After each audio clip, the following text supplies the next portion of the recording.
We all know President-elect Donald Trump loves tariffs and always talks about them. Because the word tariff to me is the most beautiful word in the entire dictionary. The higher the tariff, the more likely it is that the company will come into the United States and build a factory in the United States so it doesn't have to pay the tariff. The lowest regulatory burden and free access to the best and biggest market on the planet, but only if you make your product here in America. It all goes away if you don't make your product here and hire American workers for the job.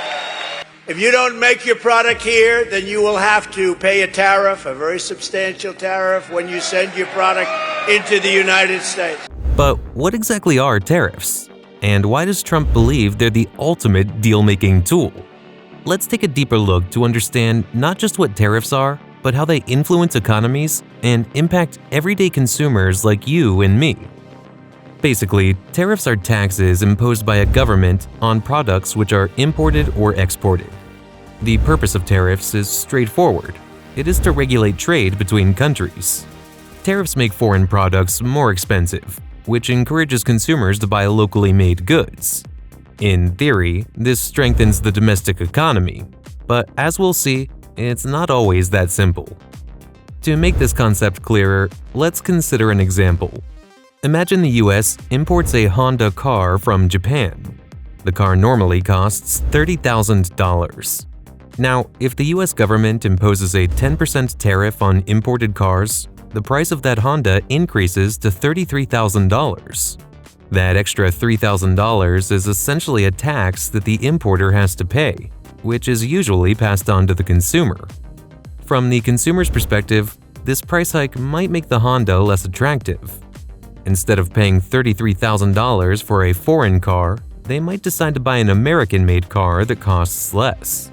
This shift in purchasing decisions can boost the sales of US-manufactured vehicles, directly supporting American companies. But the impact doesn't stop there. If Honda wants to remain competitive in the US market, they might decide to move their manufacturing to America. By building factories in the US, Honda can avoid tariffs, reduce costs, and keep their prices competitive. This creates a win-win scenario for the local economy. More jobs for American workers, increased demand for locally sourced raw materials, and potentially lower prices for consumers. Governments impose tariffs for several reasons. The most common ones are: number 1, protecting domestic industries. Tariffs shield local companies from foreign competition by making imports more expensive. Number 2, generating revenue. While less common today, tariffs were historically a significant source of government income.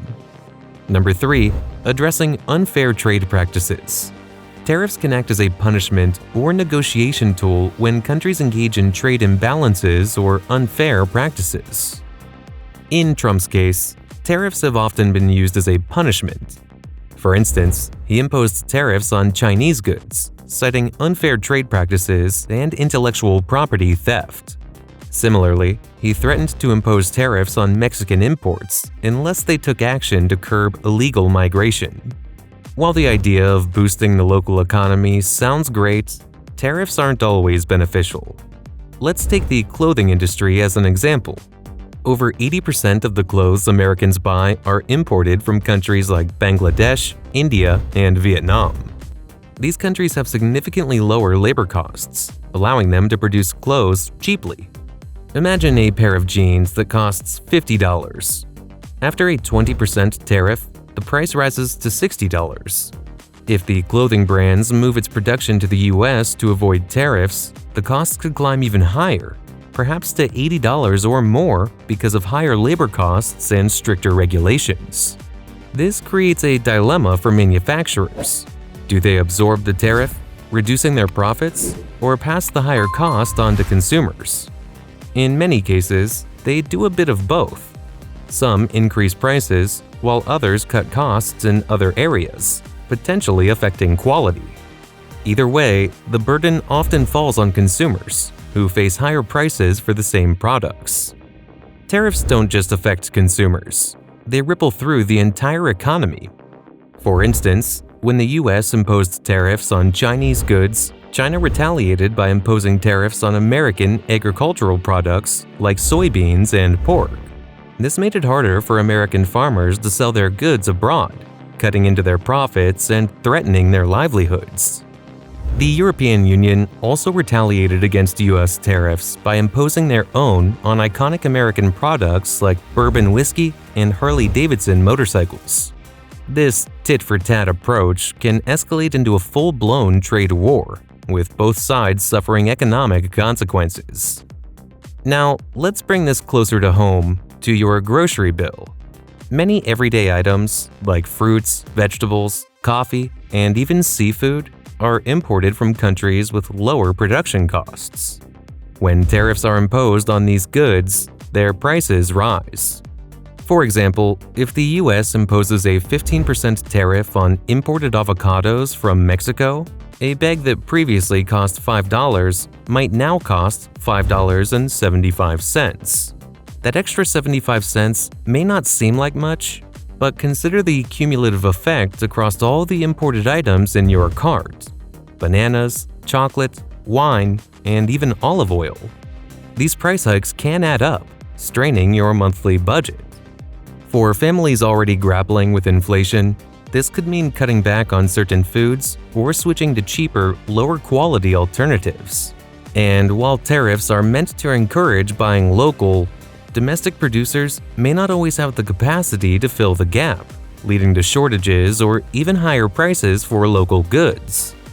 At the end of the day, tariffs can ripple through the economy in unexpected ways, and your grocery bill is one of the most immediate areas where you'll feel the impact. The role of tariffs in negotiations. Despite their drawbacks, tariffs can be a powerful negotiation tool. Trump frequently used the threat of tariffs to push other countries into action.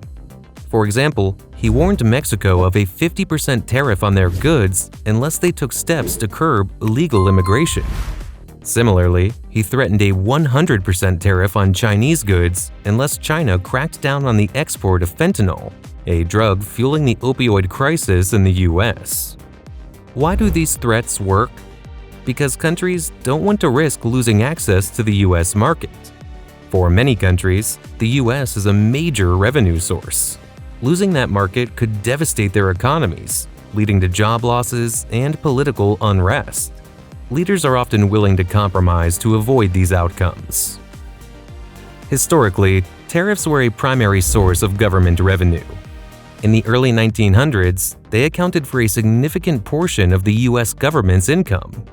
However, after World War II, income and corporate taxes became the dominant revenue sources. Today, tariffs generate only $300 to $400 billion annually, a small amount compared to the $4 trillion collected from taxes. Trump thinks this can easily pay off some interest amount we owe on our national debt. For Trump, the answer lies in fairness. His goal is to level the playing field and ensure that the US isn't taken advantage of in global trade. Whether this strategy succeeds or backfires remains to be seen.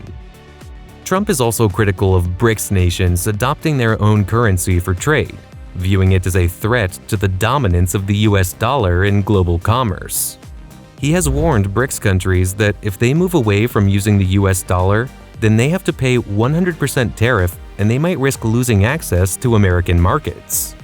BRICS includes major economic players like Brazil, China, India, and Russia, as well as several other countries keen to join the bloc. If these nations perceive Trump's threats as overreach, it could unite them against the US, potentially accelerating efforts to bypass the dollar altogether. Such a shift could weaken the dollar's influence and have long-term ramifications for the US economy. On the other hand, Trump's hardline stance might force BRICS countries to reconsider the viability of abandoning the dollar, particularly if the economic cost of losing access to US markets outweighs the benefits of a new currency. The outcome depends on how the BRICS nations respond to these threats and whether they can form a cohesive strategy to counter US pressure. This evolving geopolitical dynamic will be critical in shaping the future of global trade. Stay tuned, as I'll be diving deeper into the BRICS vs. US trade narrative in an upcoming video. At the end of the day, you should know that the tariffs are a double-edged sword. They can protect domestic industries and create jobs, but they can also hurt consumers and spark trade wars. The key is using them strategically and sparingly, focusing on long-term benefits rather than short-term gains. So, what's your take on tariffs? Are they a necessary tool to protect American jobs, or do they do more harm than good? Let us know your thoughts in the comments below. And if you found this explanation helpful, don't forget to like this video and subscribe for more content like this.